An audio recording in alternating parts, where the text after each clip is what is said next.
সবাই জানেন কিনা আমি জানি না, বাট আমার কাছে একটু কানা ঘোষা নিউজ পাচ্ছি যে 5 তারিখে হচ্ছে একটা অফিসিয়াল আসলেও আসতে পারে। এটার সত্যতা আমি অতটা এখনো নিশ্চিত না, বাট যা শুনতেছি আসলে 5 তারিখে একটা অফিসিয়াল উইন্টার কাপ।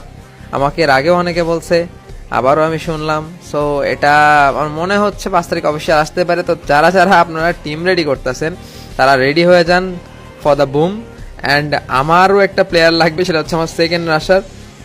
একটা হার্ড রাশার বা হার্ড সাপোর্টার দরকার আমার, যে আমার ফার্স্ট রাশারকে কমপ্লিট কাভার দিতে পারবে। ঠিক আছে, যদি কোনো টিমের কোনো এক্সপিরিয়েন্সড এবং খুব পাওয়ারফুল কোনো প্লেয়ার যে 1v4 1v3 নিতে পারে, কেউ যদি ফ্রি থেকে থাকেন বা কারোর যদি টিম সুইচ করতে ইচ্ছা করে, সেক্ষেত্রে আপনারা কিন্তু আমার সাথে কন্ট্যাক্ট করতে পারেন।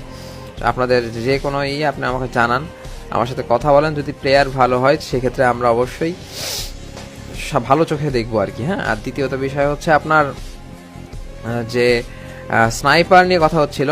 আমি ইদানিং দেখতেছিলাম যে বেরুস দেখছি ছড়াই ছিটাই খেলতেছে। বেরুস কি ফ্রি?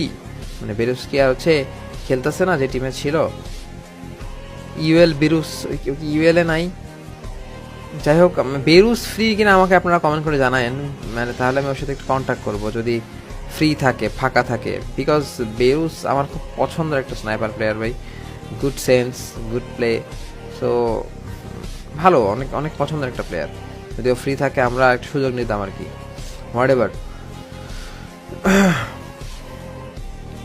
এফএনইউ টিমটা কিন্তু শর্ট টাইমে বেশ ভালোই করতেছে, হয়তো এক্সপিরিয়েন্স টিম প্লেয়ারদের নিয়ে টিমটা ক্রিয়েট করছে। What ever. টিম ক্রিয়েট করা খুব টাফ ভাই। মাঝখানে আমি টিমে জয়েন করতে যাই, মানে কাউকে এক্সপ্লেন করতে পারি না, তারপরে নিজে টিম ক্রিয়েট করছি, প্লেয়ার গোছানোটা কষ্ট। ওরে বাবা বাবা, কি যে প্যারা, খুবই পেইন। আবার সামনে 5 তারিখে নাকি অফিসিয়াল, তাহলে তো মিলাই ফেলা খুব টাফ।